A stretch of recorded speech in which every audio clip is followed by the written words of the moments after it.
going to be doing a Fallow Your Great One grind guide. I'm going to try and explain everything I possibly can to make this as easy as possible for you guys.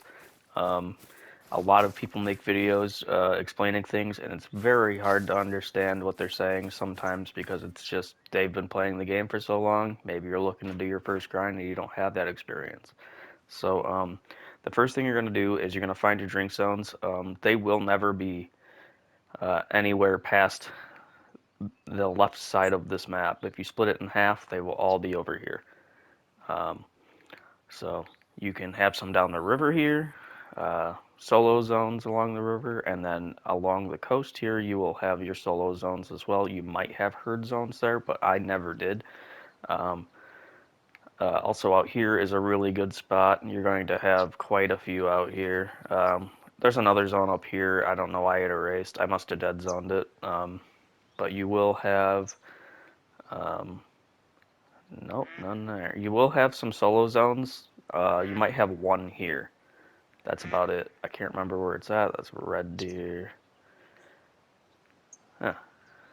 Yeah, it's not there anymore. That's weird.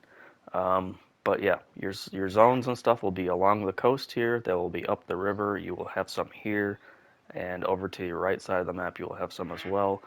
Um, the cool thing about this too is if you already did a red deer grind, you might have some of these tents set up already from their zones, but you're not going to be using, I mean, you will be using as many tents as possible for your pickup tents, but you want to make sure that you have enough to where you can just fast travel to every single drink zone on the map.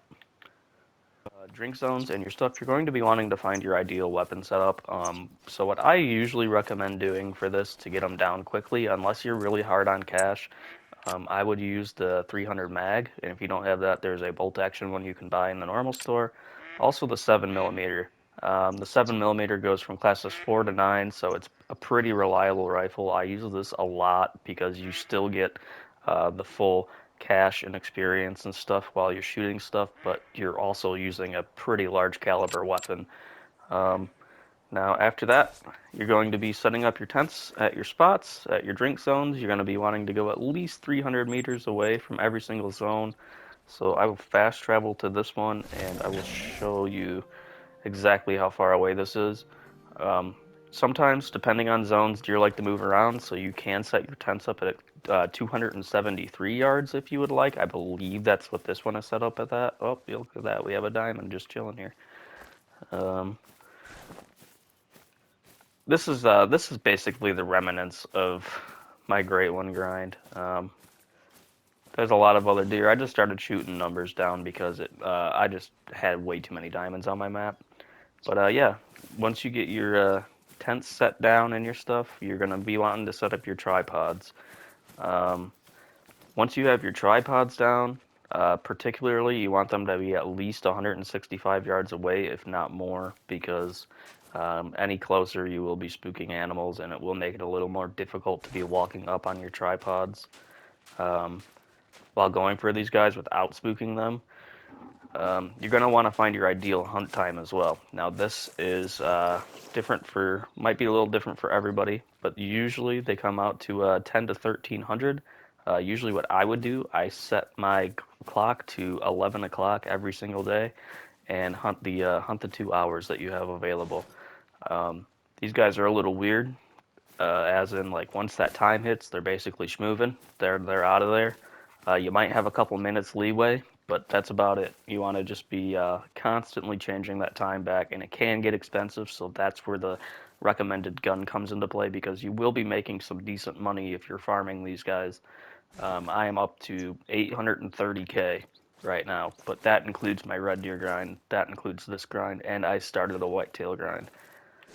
We're going to be talking about how many deer you're going to be shooting per zone once you find everything. You're going to be really wanting to stick to only shooting 2 deer in every zone because if you do shoot more, you will have outliers that change zones on you, and they might potentially swap to solo zones. Now, like I said before, your solo zones could be. I have one here. I have one up here somewhere, and then the majority of the time they're going to be along this part here, all along the shore and the side here. So if you do shoot, yeah, they move, which kind of sucks. You don't want to be doing that. And for your other deer, anything that is rated 150 or under, you want to be keeping. That is if you're doing the stacking method. So if you decide to shoot smaller deer, you can in your main zones. You can in your main zones, so don't ever feel like you can't. But if you have exterior zones, animals or herds that are really small and don't have a ton of males in them, leave those alone. Do not shoot the 150s. And if you have something that's just a hair over 150, feel free to take it down. That is absolutely nothing. Also with diamonds in solo zones, I had those a lot. If you have a diamond in your solo zone, consider it a free trophy. Don't feel afraid to take it down. There are a lot of weird zones here. Now you will think that some of your zones are actually herd zones, but they're secretly solo zones. One in particular was over here. I had a huge diamond over on that lake, and it ended. I left him alone for quite a while because I just assumed that he was part of the herd zone, but I kind of got that weird feeling, so I went to double check, and lo and behold, he was a solo. So I took him out and continued my herd management the right way instead of screwing things up, and it actually sped up quite a bit after that because your other zones might not have respawns if you have solos that are way too big. So go and find your solos. Do not feel afraid to set up a tent somewhere where you can find your solos. Like I set one up here. I will go over this way for my solo zones, and then I will go this way for my solo zones.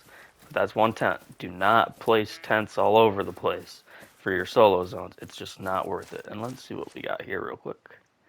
Another diamond. Nice. So you're going to be wanting to save your diamonds until the very end of this.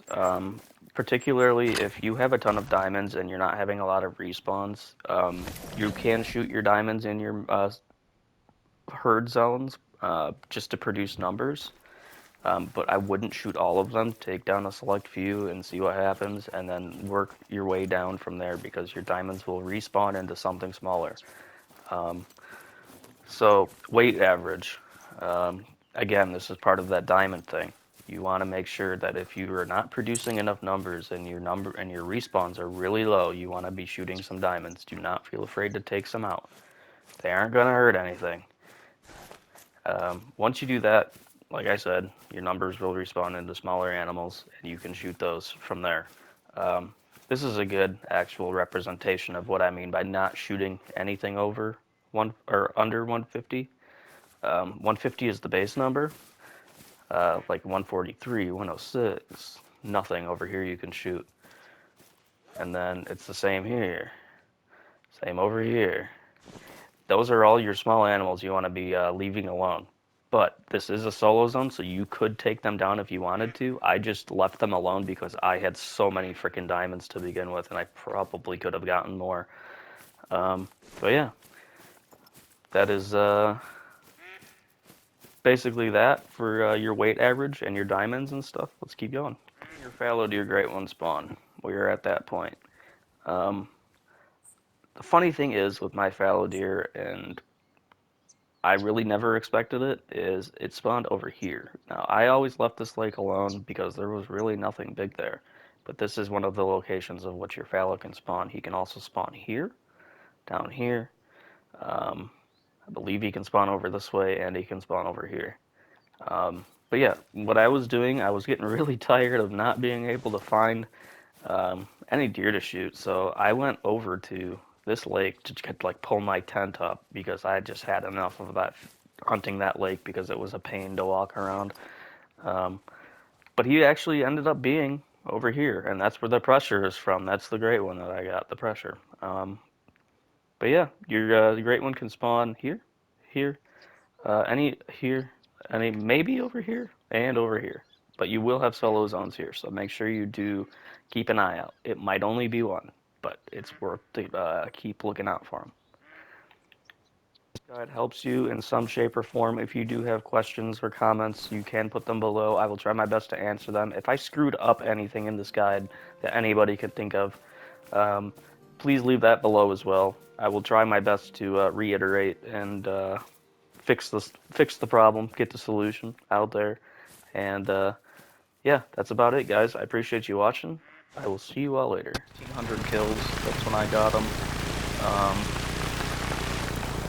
Let's just look at him for a second here. Look at that guy. How cool. This was the one I really wanted to get to. I'm not a giant fan of the hooded one. That is so cool. Currently, we are at 3,040 kills, so subtract 1,600 from that, and that's how many it took, basically. Eh, you can take a few away as well for streams and stuff for me and D were playing and vibing and stuff, but yeah, this is I can't believe it's here, man. That's crazy. Wow. Let's pick them up and put them in our lodge, yeah? Look at that. Isn't that something?